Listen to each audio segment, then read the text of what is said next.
This is hardly a movie for viewers interested in plausibility or intelligence in storytelling, but Emmerich throws spectacularly pulpy events at the audience at such a pace that carping about logic is moot.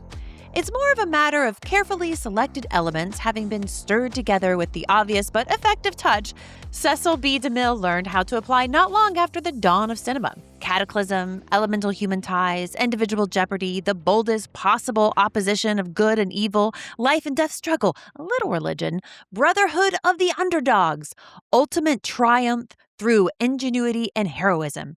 It's all been done before, just not on this global scale. And that is a review from Variety by Todd McCarthy in July 1996 of the film Independence Day. Hello and welcome to Total 90s Recall. I'm Molly. And I'm Chloe. And this is the podcast where we are rewatching 90s films and asking ourselves, are these really as good or bad as we remember? And yes, today, just a few days before July 4th, before America celebrates its 250th anniversary, we are looking at the 1996 blockbuster Independence Day. Chloe, what was your relationship to this film? Was this the first time you saw it? Did you see it in theaters? I didn't see it in the cinema. I think I probably saw it on the telly, probably an ITV1 network premiere. Do you remember those days when network premieres were Yes. a thing? And yeah, I probably just watched it on telly.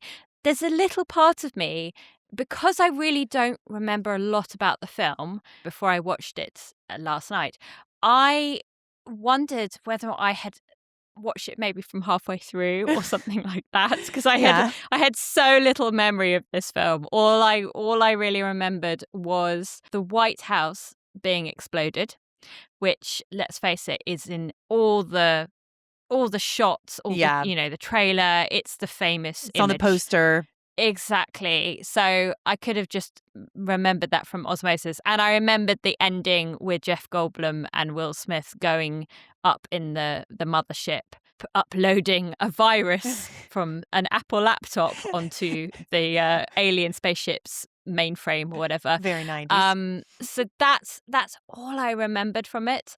But yeah, I would have watched it on the telly, not at the cinema. There's just no way I would have got my parents to go and see a jingoistic American blockbuster. It just wouldn't have ever occurred in our area of Dorset. Oh, well, you will be probably unsurprised to hear I don't know how many times I've seen this film. I've seen it so many times. I definitely obviously saw it on VHS at home. I don't remember if I saw it in the theater. I probably did. I was 13 and this was PG-13, so I would have been allowed to go, probably with my best friend. But this is like, for me, this is complete opposite. This is seared in my brain. Like I remember so many scenes, how people would say things like when Vivica A. Fox, she's like, don't go. And he's like, I can't, like, why shouldn't I go? I can't go. And she walks over and she opens up the thing. She's like, that's why, just so many, after they hatch their plan and Jeff Goldblum says what he's going to do. And then Will's like, I can fly it actually, And Goldblum's like, you think you really can fly that thing? And then Will Smith's like, you really think you can do all that bullshit you just said? I could just go on and on. Welcome to Earth. Like it's seared in my brain. I would say these catchphrases and yeah, I loved it growing up. I loved it as a young adult. I hadn't seen it in some time. I mean, I'm an American, right? And it takes place, it's a very American-centric film, which we'll get into later. She's a red-blooded American. I'm a red-blooded. You know what? Listen, Bill Pullman, best American president speech ever. Forget FDR and World War II. Forget John Kennedy and Space and Moon. Obama who? I don't know. Bill Pullman for president. Anyway. And that speech was literally a first draft. I mean, I think you can tell, but I still love it. I'm interested to know how it hits now because you were so enthusiastic going into it. Yeah. Anyway, so let's get in our time machine. So this was released on Wednesday, July 3rd in 1996 in America. It came out like a month later in the UK on the 9th of August, 1996. We don't celebrate Independence Day. No. So. Oh my God. I want to Funnily enough. So yes. Okay. Real quick. I want to ask you this. So I hate to break it to a lot of Americans, but British people do not know, nor do they give a shit about our American independence. Well, I wonder why. Yeah, I mean, this is the thing. Did you know whether the American independence? Do I know what it is? Well, I mean, did you know the date? Did you know the date? Yeah, yeah. I know that, and I knew it was to do with the signing of the Declaration of Independence, and it's basically George III loses the colonies 13 states at the time, yeah, right. The colonies, and yes, so it's them basically declaring their independence. No taxation without representation. Right, yeah. I'm sure they were being very honest when they filled out their tax forms. Certainly, I'd say most Britons walking around today don't really know or care that much about American history. No. Well, we learn about the slave trade. Yeah. So we know about that, and we know obviously about World War I and II. That's basically it. Well, and let's face it, like Britain has there's a lot of countries that can thank Britain for their Independence Day. So there's a lot to keep track of for you guys. Yeah, no, that's true. That's very true. I think we're probably responsible for the most number of Independence Days. Yes. In the world. I will never forget our first, well, it was technically our second Independence, like 4th of July here. We're at my friend's and a fellow American. We gathered fellow Americans together for 4th of July party.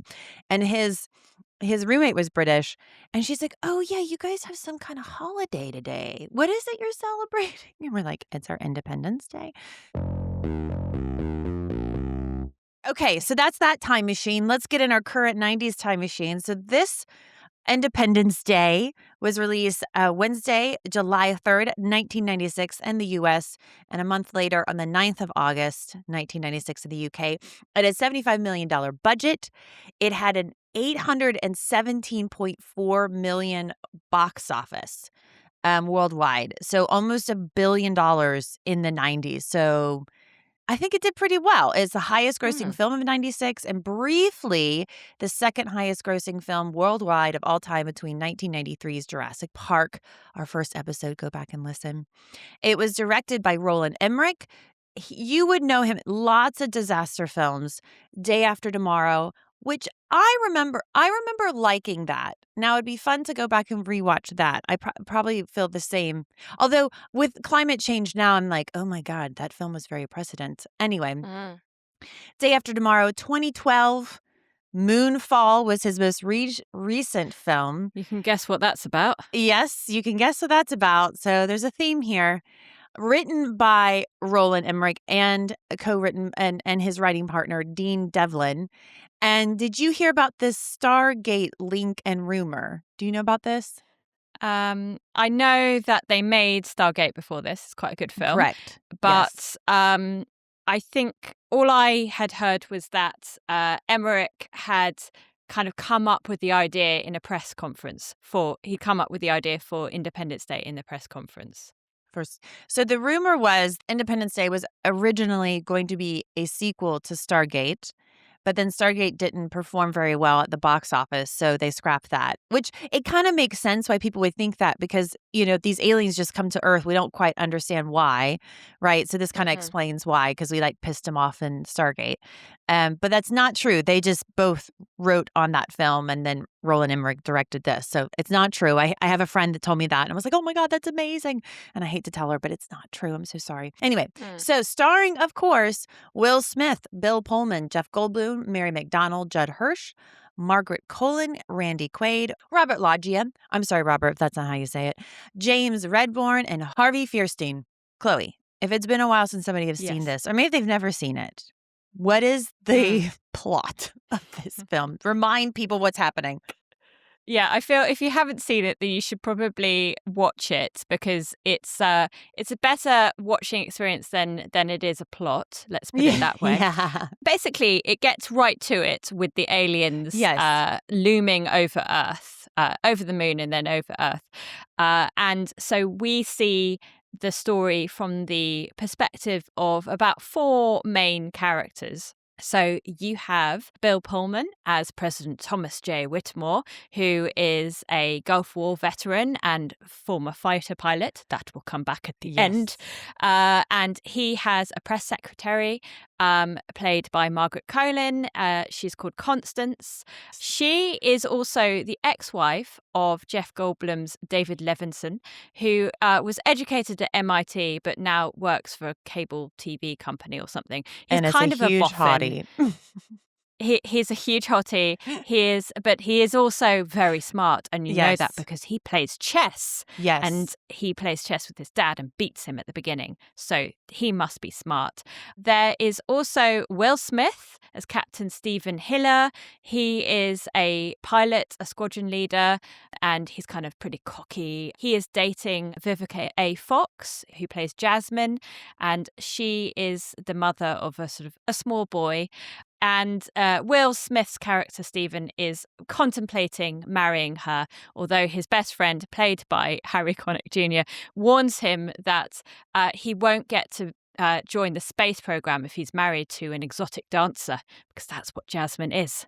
Anyway, there's also a character called Russell, played by Randy Quaid, who is an alcoholic Vietnam War vet, and he now works as a crop duster, but not very effectively, and he claims he was abducted by aliens some years before. And they are all responding as they wake up to the news that aliens are looming over Earth. Funnily enough, all these alien spaceships that are looming menacingly over the major cities of the world haven't come in peace. One character knew that just before this happened. Jeff Goldblum, he had figured that out due to some sort of, he'd been looking at a message, a signal. Because then what happens, basically the aliens vaporize New York, Washington, LA. We must presume that they also attack London and Moscow and Paris and other cities, but we don't get to see that. The American military try to attack them with various things, but they have a power shield, like in Star Trek. I could have predicted that. Then it's revealed, and it's a bit of a shaggy dog story, to the president that they just so happen to have a ship from the Roswell alien landing. The president sort of says, "Why wasn't I told this before?" And they kind of wave their hands and say something like, "It's plausible deniability."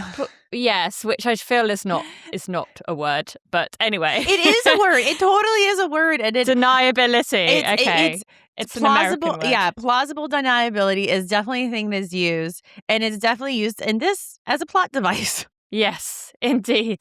So then it's up to Jeff Goldblum and Will Smith to come up with a plot to essentially fly this alien spaceship to the mothership that's hovering outside our atmosphere in order to upload a computer virus to the alien's system from his Apple MacBook. Yes. Apparently they can connect, and also to set a nuke for good measure. Right. And that will disarm all the sort of power shields of all the other alien spaceships so that the world's air forces can blow them up and save the rest of Earth's population. Come together as humankind. And it takes 2.5 hours in order to tell this great and epic story of Earth's Independence Day. Of Earth's Independence Day and America bringing everyone together. So you're welcome, world, because today is our Independence Day. Chloe, when you rewatched this for the what did you expect versus what you got? What stood out? What was kind of different? What did you maybe remember that you forgot before? Well, as I said earlier, I didn't remember a whole lot about this film.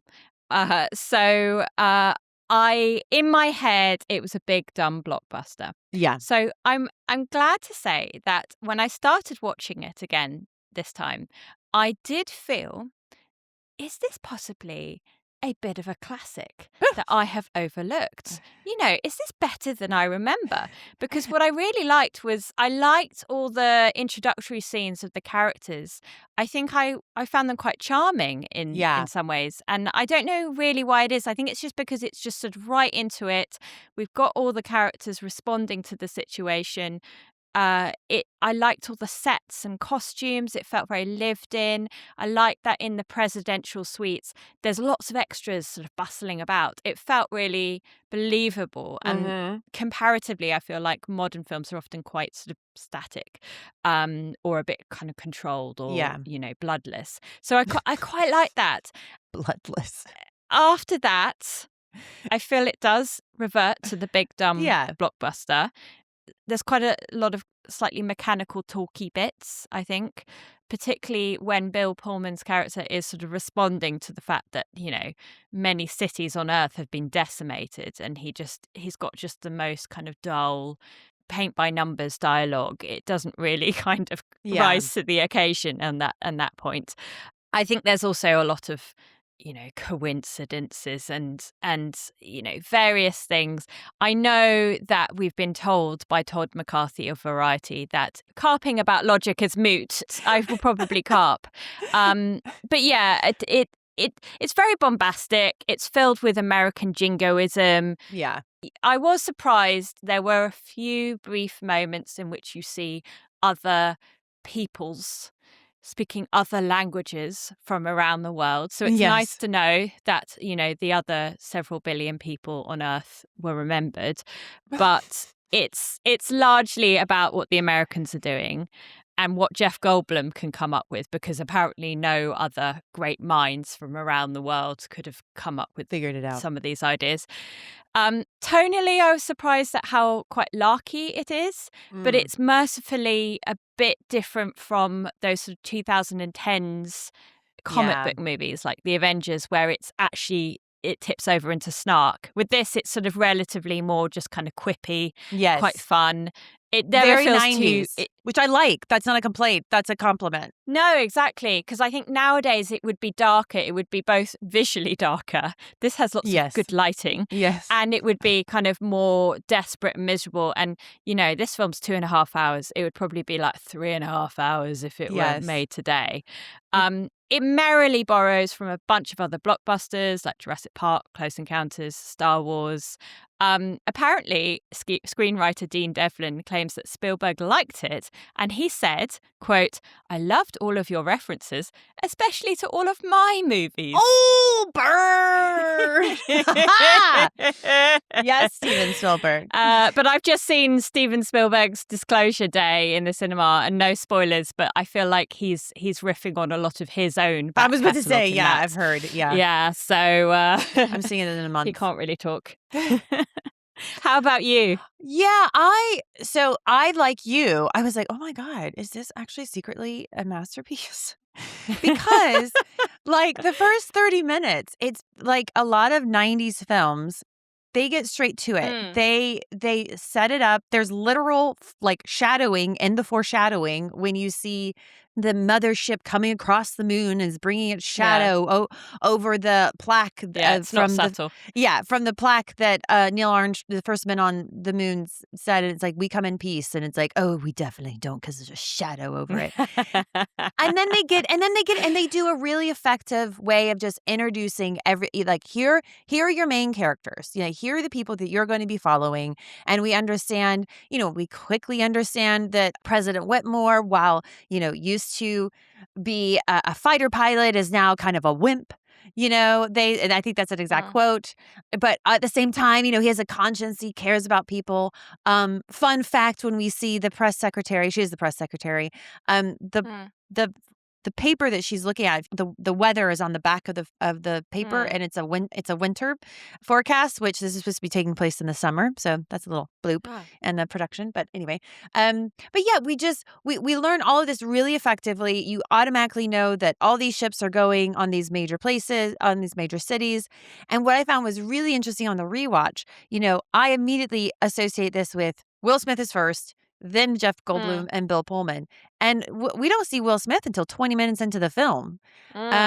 which is really interesting. And the reason I was like, "Oh my god, is this secretly a masterpiece?" is a lot of the filmmaking techniques I really enjoyed, which we can get into now, is like, when the aliens aren't there yet. They're just doing these aerials of like Mm. Washington, D.C., setting the scene. And there is a shot of the Washington Memorial. And for those that don't know what the Washington Memorial is, it's the big, tall, pointy statue in Mm. the middle of Washington. And you go over there, and there's clearly humans walking around, but they look like ants from very far away. And again, it's Mm. foreshadowing. This is what the aliens are going to view us as. So when we actually meet Will Smith, he and his girlfriend, Vivica A. Fox, which apologies to her, I didn't say her in the starring. She's definitely a star of this film. They feel the ship coming into Los Angeles, and they think it's a earthquake, right? It's like, oh, just go back Mm. to bed. But then when he comes and he sees all the he sees again, Just it's go really back to funny. bed if there's Just an go back to earthquake. bed. It's just an earthquake. They live in LA. I mean, to be fair. But then it's really funny because he's going to the bathroom and he's like, ugh, the neighbors are leaving. They couldn't take like last earthquake for them, losers. And then he's, Mhm. and they're like, laughing at him. And then he goes out to get his newspaper. And it was a really nice shot of like him just seeing the newspaper. And in the background, you see everybody like fleeing for their lives, basically like Mm. packing up.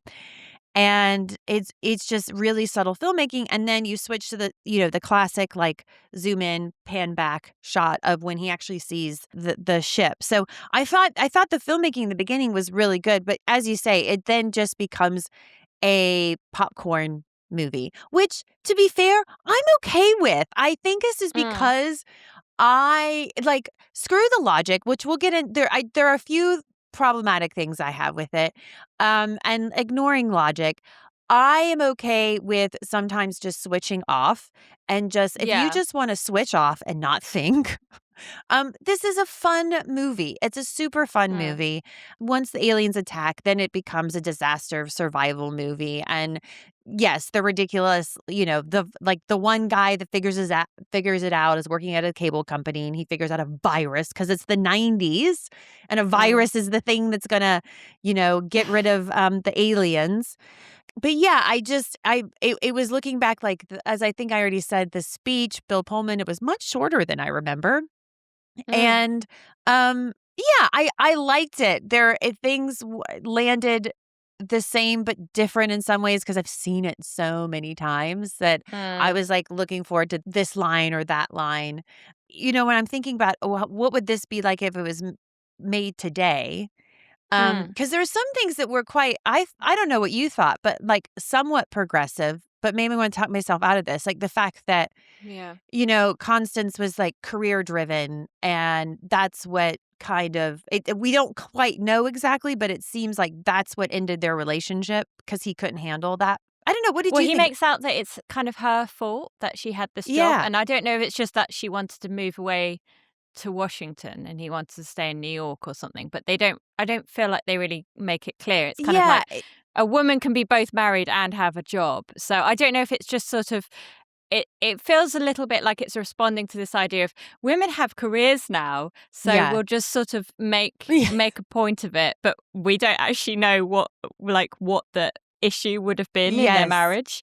But yeah, I mean, I think Roland Emmerich, he was quite keen to emphasize that also it's a film in which you've got an African American lead, a Mm, Jewish guy, that's Jeff Goldblum being the kind of the boffin, and then a kind of what he calls a white bread politician, all banding together to save the yeah. world.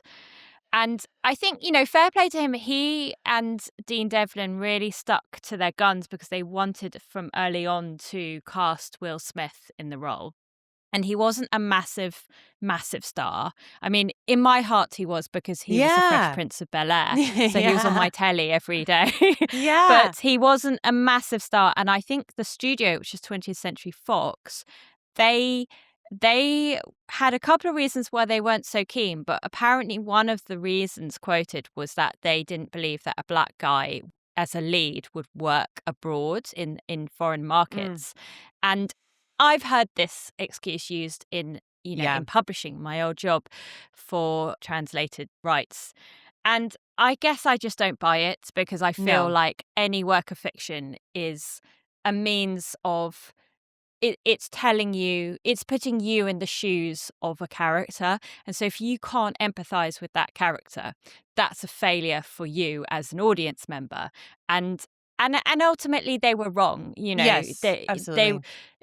Emmerich was right to cast Will Yeah. Smith. It was a massive hit.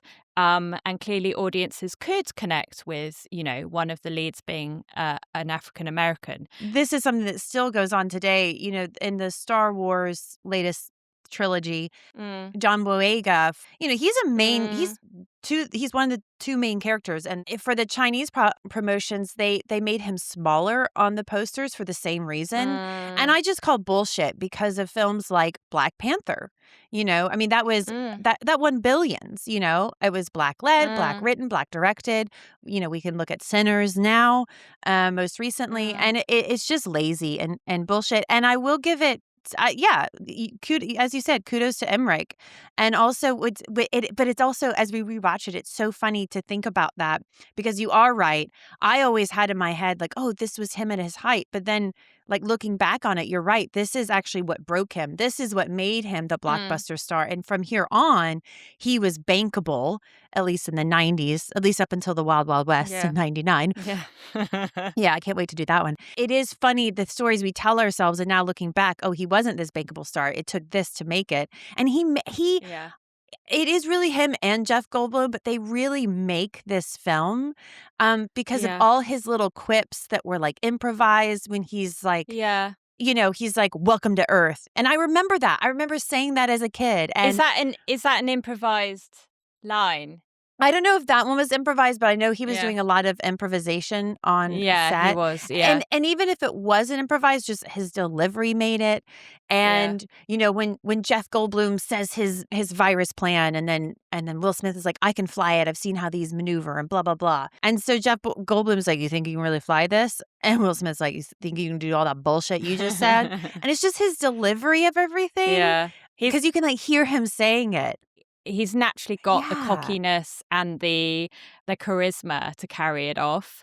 So yeah, apparently Yes. also he was really good for morale on set. No job was too small. And when it came to the press tour, apparently this is the thing, like they were going out and they were doing press junkets as, the film was released around the world. So perhaps that explains why it takes so long to get from, America to Yeah. Europe. But he apparently would just do any and all TV and interviews, no matter how small. He was out there relentlessly promoting it, and it paid off. So yeah, he was a real kind of secret weapon. This is the film I use to say that the '90s, and well, one of the films I Mm, used to say that in some ways the '90s was much more like socially progressive than we are now, because mm, post 9/11 they would have been all like a bunch of white dudes mm, and saving the day. But this, and which we know that because we can look at the sequel, which we can talk about yeah. later. But yeah, you have a Jewish guy and a black guy. Is the guy are the dudes that save the day, and yes, obviously Bill Pullman does too, Mm, but as the president. But like without those two guys, we wouldn't have gotten their shields down. mm, mm. So I don't know. Well, no, I think the thing is, yes, it's progressive in as much as you've got racial harmony on screen, Yes, but ultimately the two female main characters or secondary characters, I know there is a third, the first lady. she She doesn't dies. she doesn't she dies and then is never mentioned Yes. again. Although every time I see that scene, I cry. I'm like when she dies, I'm like, Yeah, it's quite anyway, sad, I yeah, guess. And you guess. well, I guess it's so perfunctory. I don't know. It's a bit like, oh, this is a downer. Let's move on Yeah. quickly. Um, No I, emotions, no emotions. well, exactly like when the helicopter pilots get zapped by the aliens. Like it's almost blink and you'll miss it. It's like, Yeah. right, okay, better scram. So I feel like, yeah, you don't have much from the female leads. Like obviously Vivica A. Fox's character, she's very resourceful. She kind of commandeers a sort of abandoned fire truck in the outskirts of LA and kind of rescues various people with her faithful Labrador retriever and rescues the First Lady to no avail, as we know. And so she's doing quite well. And then obviously we have Constance sort of doing what she does to try and get the president and Jeff Goldblum's characters to meet and to, convey the plan or whatever it is. But once they've kind of done that, once they've got the guys together, they're not really playing much of a role in the actual rest of the saving of Earth. And all the fighter pilots are men, which we know would not be the case today, or even then for that matter, to be honest. Yeah, and if it were today, I think you would have a female pilot going up to the mothership, because women can go to space now. We had it with Artemis 2. I've heard, Chloe. I've heard, yes, but I don't know. Women are allowed in space. They have been for some decades, actually, but very rarely. But yeah, so I just feel like the women are slightly sidelined. We have the slightly, to my mind, unnecessary thing of we have to be shown Jasmine's proficiency with pole dancing. Yes. And also, the only time the women actually talk to each other is, well, actually, they don't. The women actually never talk to each other. The only time I remember seeing a woman talking to another woman is when the First Lady is dying and Constance is at her side. And all you see is Bill Pullman comes in and you just see them look at each other. They do. I mean, actually, in fairness, Jasmine and the First Lady, whose name I don't know. Okay. They do have a conversation. Yes, they have a conversation about how she's rescued her. Yeah. She says, "What do you do for a living?" She says, "I'm a dancer." "Oh, ballet." And she's like, "Exotic dancer." Yeah, exactly. And she's sort of like, "Oh, I'm sorry." Yeah. She's like, "Don't be." And good for her. She's like, "Don't be." It got me things for my baby. I think it technically passes the Bechdel test, not in such a way that it's actually convincing, but it is what it is. It's 30 years ago. Well, and we know that, so the sequel, I don't know if you saw the sequel, but it was garbage. I saw it on a plane and I was like, I want to turn this off, but I'm on a plane. I have nothing else to do. And Will Smith wasn't in it because they couldn't meet his salary demands. And it was just, again, it was so bloated. And when I was looking at kind of the difference between, this just had 2 writers on it, I think 2, maybe 3 producers, whereas the sequel had 5 or 6 writers, got 8 or 10 producers. It was just terrible. And again, it had Will Smith's character's stepson, his son, as one of the main characters, but he wasn't the main character. His fuck up best friend, white dude Liam Hemsworth. Sometimes I confuse the Hemsworth. Is the one that ended up saving the day. So it was kind of, I don't know. It was very much a letdown, and it just kind of shows you. Originally, apparently, they wanted to do a trilogy, but after this latest one, and I think it was Insurgents, came out, it was a bomb. They thankfully decided not to do it. But it just makes me think again, the difference between if it was made in the 90s and again, this was made 10 years ago and things have changed in 10 years. I think it's something like Andor. Andor, I technically was a prequel, but it really stayed true to the story and the heart. It was really good writing. And so I think maybe, and then you have other sequels that are terrible. And I think maybe, who knows what would happen. But that's a TV show. That's a TV show. Yeah. And I think perhaps at the media landscape, this is going to be a massive generalization, I'm sure. But I would say that when it comes to big properties, they allow filmmakers or, creators to be more interesting, more subversive, more experimental on television than they do on the big screen, because by contrast, The Mandalorian and Grogu is very by the numbers. Yeah, so I think the kind of more exciting... And did not do well. Well, it's probably done okay, but it's not done massive numbers, has it? I don't think. Yeah. But no. The things that are exciting and that are kind of, creative and different at the moment in the cinemas are tending to be very creator-led, small budget, young, up-and-coming creators. So exciting times in that way. Yes. I want to say something positive about this film. I mean, I feel like I've said some positive things, but I would like to say I feel the special effects hold up for the most part. And I liked the fact that the fireballs look real. I was Yep. comparing it in my head to the ones in Goldeneye, which are pretty kind of woeful.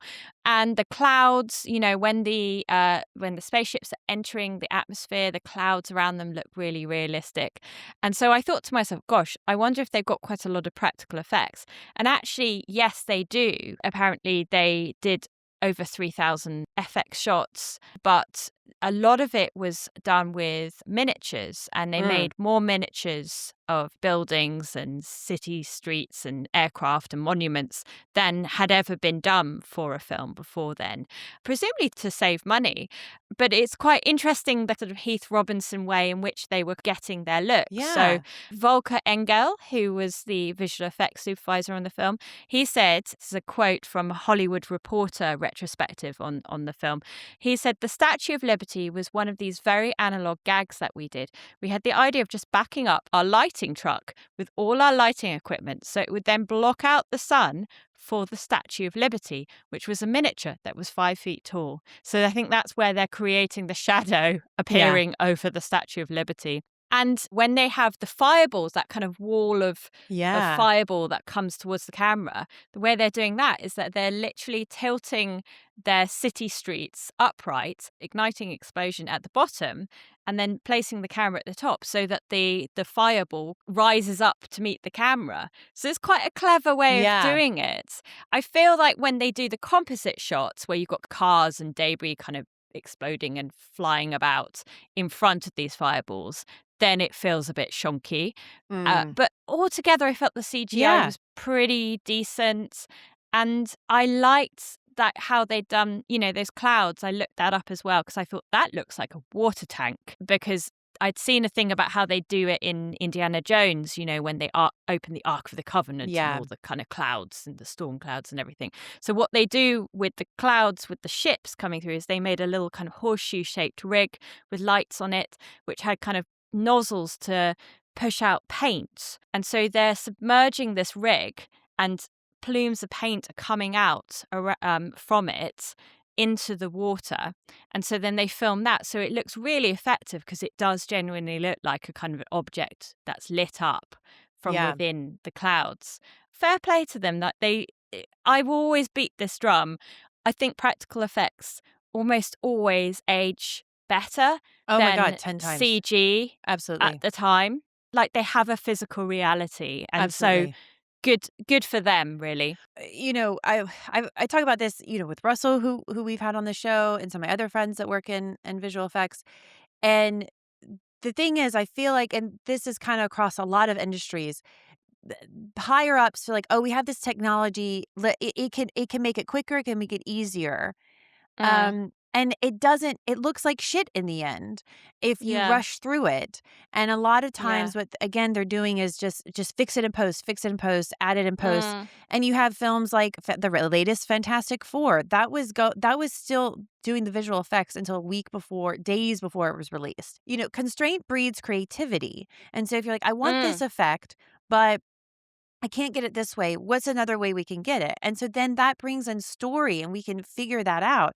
And to your point, the practical effects are always going to age better because they're real. And the one reason that Jurassic Park works so well is because the CGI is sparing. It's like 6 minutes in that film, as we talked about. Practical effects are not cheap. Let's be honest about that. And so that's why they're trying to save money on the end by using visual effects, when actually visual effects should still be as expensive. But now they put them on this, factory floor almost. And it cuts down on what the end product, and it doesn't look good. Whereas if you use practical effects and then use your visual, your CGI, your computer effects sparingly, you'd have a better looking film. And guess what? They probably be like, budgets. But what's $100 million budget if you're only making $100 million at the box office because your film looks like shit and everybody knows it? Anyway. And I'd rather see those things sparingly. I'd rather see the monster sparingly, but physically. Yeah. Like, I think with Jurassic Park, they're not showing the dinosaurs so much. Yeah.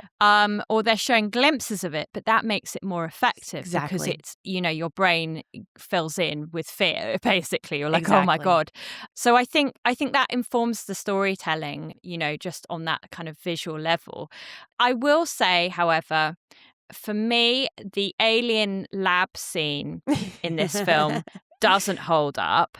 And I don't know what happened, but I think it's perhaps because of the way I don't know if it's a person in a suit or what, Yeah. but when it's walking around, it looks a bit Muppet-like. Yeah. It's bouncing along, and it's so kind of annoying and weird because obviously Alien already did a big, Yeah. scary, sort of slimy alien running around a human environment and did it really well and really convincingly.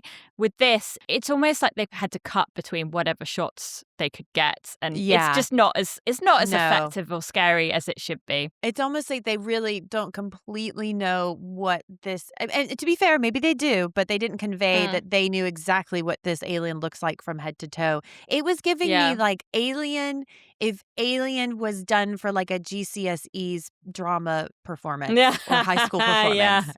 Yeah, So, exactly. Maybe we should just not seen them until we see them in the mothership or something. The only deep thought I had about this film was what it says about colonialism. And I'm not sure it has much to say, but I suppose it's more of an observation. I think it's interesting that when Roland Emmerich was thinking about doing an alien invasion film, he went out and bought a copy of H.G. Wells' The War of the Worlds. He was inspired to write it in response to what were called the genocide of the Tasmanian Aboriginals by Victorian colonizers.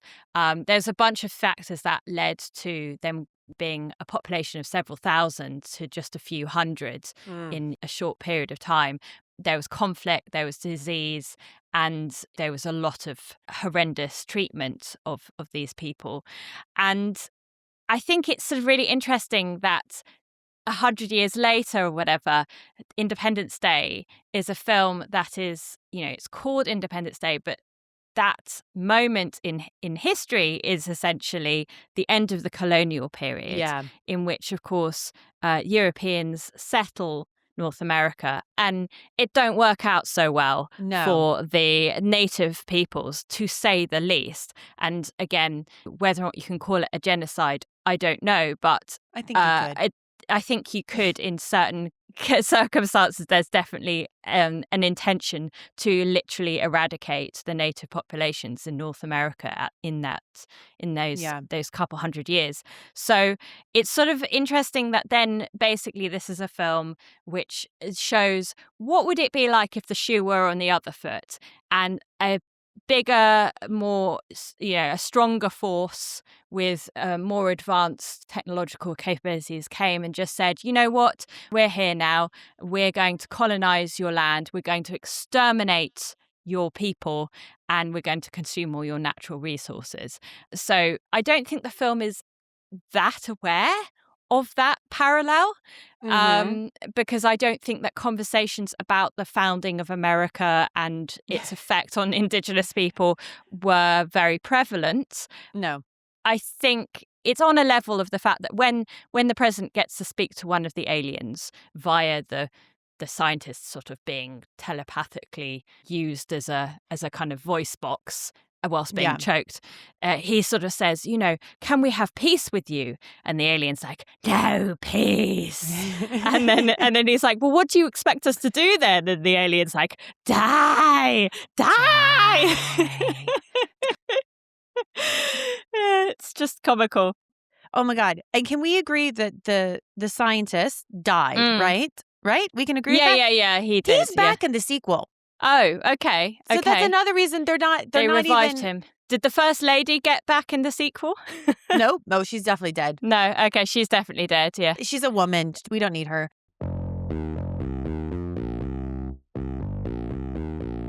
Okay, so what do we feel aged well and what do we feel aged badly? In terms of what has aged well in a kind of prescient way, the fact that the president is aware of the chaos that could come from evacuation panic feels believable because we know what that looks like Yeah. with the first days of the pandemic. I think in terms of what feels like a time capsule, if you Yeah. like. So I would say the idea of cross-cultural and international diplomacy, Yeah. that particularly with America involved, Yes. that just seems mad to Oh, us in 2026. what a quaint time. Yes, a popular president who is considered to be too young, too thoughtful, too diplomatic, and is also a veteran. But he's a wimp, Chloe. Well, he's a wimp, except that he's already been to war. But this idea that there is a popular president who's actually deliberates over things and thinks about them, cannot conceive of it in our day now. But he's not popular. He's not popular. Remember, his approval ratings were low. No, that's true. Okay, but no presidents are now, I think. Yeah. The fact that Jeff Goldblum is such an off-the-wall maverick because he cycles and he Yes. recycles and he cares about the environment. Like, what a Yeah. hippie. Yeah. I was pondering to myself, if you made it now, would you bring out this theme of colonialism? Would you bring out Yeah. the kind of anti-war thing? Or would you Yeah. bring out environment? And then I thought to myself, no, you probably wouldn't, because Twisters, a sequel to Yes. another 90s disaster movie, came out in 2024. And that, despite being literally about climactic change, manages to not mention the climate crisis at all because they didn't want to be political. So somehow I think it's always this case, isn't it? In the 90s, it's like it's new and a little bit edgy to Yeah. show a character like, ooh, a woman with a career, and ooh, a scientist who cares about the environment. And so it's like a little bit interesting that you might show this and it's not become like politicized so much. But now it's like you show a scientist who cares about the environment and it's like, well, clearly you're too woke and this won't play to Yep. middle America. You know, cut Yep. it. So Yeah. it's just it's like we embraced new ideas, and in the last 5 to 10 years, middle America and the culture at large has gone, no. Actually, we're going to revert to sort of 1970s level of politics and culture. Yeah, agreed. To me, the kind of time capsule things you've already said is the virus, the fact that a virus and a hacker is going to be the thing that saves the world. And they explain how this virus works by, he's inspired by his dad saying, you're going to catch a cold. Yeah. And I feel like it's a very like 90s thing that like, oh, one little thing is like, oh, you've got it. You inspired me. I loved REM is very 90s to me. End of the yes. World is playing at the very beginning. I love that. Very, very 90s. Loved it. Okay, yeah. I mean, to your point, yeah, I think the computer screens are very 90s. And I feel like we ought to start building a hall of fame of all the kinds of, the kind of the grey boxes that appear with like virus uploading or, kind of warning pop-ups. You get them in Jurassic Park, you get them in GoldenEye. I like that Goldblum uses some sort of database of all the portable phone numbers. Phone number, not even mobile phone. Because apparently at that point, no one's quite decided what they're called. Yeah, the X-Files gets referenced in the script briefly at the beginning. Yes, I wrote that down too. Yeah. In the very first, in the very beginning, they have all these little references that are very much time capsule. Yeah. Like I said, REM, X-Files. But I liked that. Yeah. I really enjoyed it, and I think and it's telling, it's laying its crumbs, right? Yeah. It's probably more or less laying big cookies rather than crumbs. But I still enjoyed it. What did you think of exotic dancing changing room? The ringlets and the overplucked eyebrows, the eyeshadow. Yes, it's perfect. You liked all no that? notes. Okay. No notes. It was very 90s. I think some people would wear that today. I might even wear that today. It's all coming back. I don't believe anyone should be overplucking the eyebrows, so I think that I agree with, because I did, and I'm still dealing with the consequences. Here's my question as we move on to awards, Chloe. Is this the sexiest Jeff Goldblum has ever looked? Oh, absolutely. Absolutely. Yes. Yes, and he's still got a little bit of the chest hair showing. He doesn't take his top off, but he's definitely still got that. Like, he knows what he's doing. The costume designer knows what they're doing. Yes. Yeah, absolutely. And you know what? Well done. Well done, everyone. Costume, him, no notes. I mean, for me, it was the alien spacecraft. They've come back to Earth, him and Will Smith, they've come back to Earth. He's like wearing the uniform around his waist. He's got his undershirt on, which we can still see a little bit of chest. So again, I'm going to give best chest, even if it's not a full chest, but giving best chest again to Jeff Goldblum. And he's got a cigar in his hand. I'm like, oh, and he's glistening a little bit. Not as much as Jurassic Park, but I think this is even better. And I was like, oh my God, this is the hottest he's looked. Like peak Jeff Goldblum for me. Yeah, so best chest goes to Jeff Goldblum. Once again. Exactly. I mean, he's the only winner of it ever in Total 90s Recall. I have a couple of awards. Yeah. So, best public service announcements is, once again, the LAPD is asking Los Angelinos not to fire their guns at the visitor spacecraft. You may inadvertently trigger an interstellar war. I love that. That was properly, A-class writing. I loved it. I'm scared to go to LA generally because I hear that the traffic and the smog is oh my God, it's horrifying. I'm afraid of the earthquakes. I hear that one day all that part of America will just kind of just disappear into the sea. Yeah. So I don't want to be there when that happens. The fact that the Los Angelinos need to be told not to shoot at, suggests that they are very trigger happy indeed. And I've seen enough films set in LA to tell me that definitely seems to be the case. They're always shooting each other. So I thought that was very apt. Best act of violence goes to Will Smith. I did quite enjoy seeing the White House being, destroyed. It was fun to watch. I'm offended. No, just because it's fun. It's just an exciting shot, isn't it? It's like, it's the money shot. It's on all the posters. Yes. But I still think there's charm to Will Smith punching out an alien and going, "Welcome to Earth," and then that's what I call a close encounter. I want to give one more award, unsurprisingly, best presidential speech, obviously, to Bill Pullman. Of course, to Bill Pullman. And then I have the naffest wedding ring, which is the dolphin diamond ring. She loves it, though. She loves it. Yeah, I know.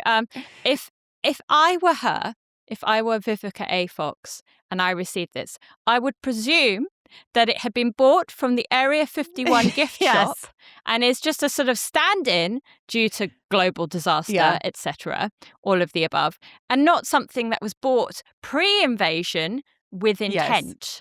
Like he bought this before aliens, were known to humanity in general, and thought it was good. But he knows who she is. She seems to like it. She does. She's like, aw. She knows that he bought it ahead of time. But also she thinks that he might die. So maybe she likes it because of that. Yeah. We'll have to wear it for too long. Yeah, exactly. She can hawk it if she needs to. Okay, so Chloe, if someone likes this film or they're like, there could be something better, what recommendations would you give them? So I have a few. I think they all come with a bit of an asterisk because I'm not saying they're necessarily the greatest movies ever created. But I will say they all have a theme tune because the thing that really annoyed me about Independence Day is it doesn't have a theme song. This is nuts because you also have Will Smith. Yes. Like, why don't you have a theme song? Exactly. It's a waste of everything. I think it's possibly because they rushed the film out because they knew that Tim Burton was making Mars Attacks and they were like, we have to get our relatively serious version of an alien invasion film out before the parody. Which, like, to be fair, this film, like, rife with parody opportunities because I'm watching it. One thing I didn't mention is I'm watching it, I'm like, oh my God, this is rife for parody. Yeah. Just very stereotypical. Like, I could see this in a SNL skit. Yeah. Stuff. I mean, it's the blueprint, isn't it? Anyway, I mean, there's so many disaster movies to choose from in the 90s, but I will say another premier 90s disaster movie is Armageddon. Yeah. 1998, directed by Michael Bay. I can't believe I'm recommending a Michael Bay movie. I mean, I'm You recommending don't it. have to, Chloe. I'm just saying for the sake of completion, like if you want to see another big, massive disaster space movie, Yeah. then you may enjoy this, but turn off your brain. It stars Bruce Willis, Ben Affleck, Billy Bob Thornton, Liv Tyler, and it's a ludicrous concept. It's wildly bombastic. It's bish bash bosh, and it's got Aerosmith on the soundtrack singing Yes. "I Don't Want to Miss a Thing," which is probably the best thing about it. I would say, obviously, just briefly, Top Gun, 1986. Directed by Tony Scott, and Top Yeah. Gun Maverick, 2022. Joseph Kosinski's the director. The aerial combat scenes in Independence Day made me think of those. Yep. They had 2 great songs from Top Gun in 1986. Take My Breath Away, performed by Berlin, and Kenny Loggins' Danger Zone. So, Yes. Classic. come on. And then Yeah. I'm going to mention one which is Men in Black, 1997, directed by Nice. Barry Sonnenfeld. It's another alien movie starring Will Smith. His absolute heyday, co-stars Tommy Lee Jones. And it was a massive hit, wasn't it? Yeah. And it kind of played on X-Files inspired 90s lore Yeah. that shadowy government agencies were keeping aliens from us. And its theme tune is called Men in Black and it's Yes. performed by Will Smith. And it's great. Yes. It's very Yes. catchy. Super fun. Yeah. And I've also heard great things about District 9, which is a South African film. I had that on my list. Okay. Yeah, I'll start with that one. District 9 is great. I haven't seen it in some time. Directed by Neil Blomkamp. I hope I'm saying his name right. And it was kind of an alien arrival film with kind of a documentary style in the beginning. And what's really interesting about that is he started out as a short film, but when he's doing the short film, he was asking people in South Africa what they thought about, and I don't want to say the country in case I get it wrong, but like another African country that they don't like each other very much. And so he used those responses as what people were saying about the aliens that had come. So it's that thought that like we look at other humans like we would an alien species. So yeah, District 9 is really good. Another a Tom Cruise film as well, but I thought it was so underrated was Edge of Tomorrow with Emily Blunt. Big alien invasion blockbuster. It has like a Groundhog Day loop. Tom Cruise gets in this Groundhog Day loop. Emily Blunt is a badass. And it's just really smart and really entertaining. That's from 2014. In response to your Armageddon, I'm going to suggest Deep Impact. To me, it was the rival of Armageddon in 1998, directed by Mimi Leder.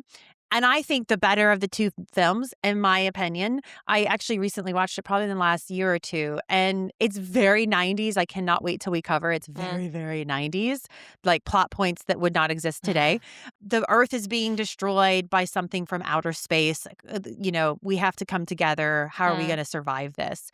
And again, you have like the destruction of Congress, destruction of the White House. I'm sure, I don't remember off the top of my head, but I'd be surprised if the Statue of Liberty were not destroyed as well. So if you're going to look at a 90s disaster, Deep Impact. But by far, if you only have time for one film and you want an alien, not so much invasion, but alien arrival movie, it is the film Arrival. With Amy Adams. It is literally, Denis Villeneuve is the director. It's literally my top 3, like one of my top 3 favorite films. Yeah, it's I amazing. cannot recommend it enough. And it really, once again, these ships are over, actually not major cities. Like, it's really interesting where the aliens find themselves. But it explores this, how would we communicate with aliens? And then how would we work together? So I cannot, to me, that is one of the, not only should Amy Adams have won the Oscar, she should have been nominated. She wasn't even nominated for that film. It has a Max Richter score. You will cry. You just be prepared to get the tissues. You're going to cry, but it is amazing. Yeah. And just another interpretation of what would happen if alien ships suddenly arrive in our atmosphere. So good. Oh my God, I might watch it tonight. I love it so much. Do I want to cry today? I don't know. Let me think about it. Anyway, That's it for us at Independence Day. Have you recently watched it? Are you going to go watch it now? Let us know. You can email us at total90srecall@gmail.com. You can slide into our DMs on Instagram at Total90sRecall. That's Total90S Recall. Give us some comments on YouTube. We really have been appreciating that. Look us up, Total 90s Recall. And also subscribe and give us a review. If you're really enjoying this, a 5-star rating wherever you're listening to this. We really appreciate it. And the next time that you are uploading a virus to an alien mothership, tell those aliens, before you destroy them, about Total 90s Recall. We would appreciate it. And with that, I'm Molly. And I'm Chloe. We'll see you at the movies.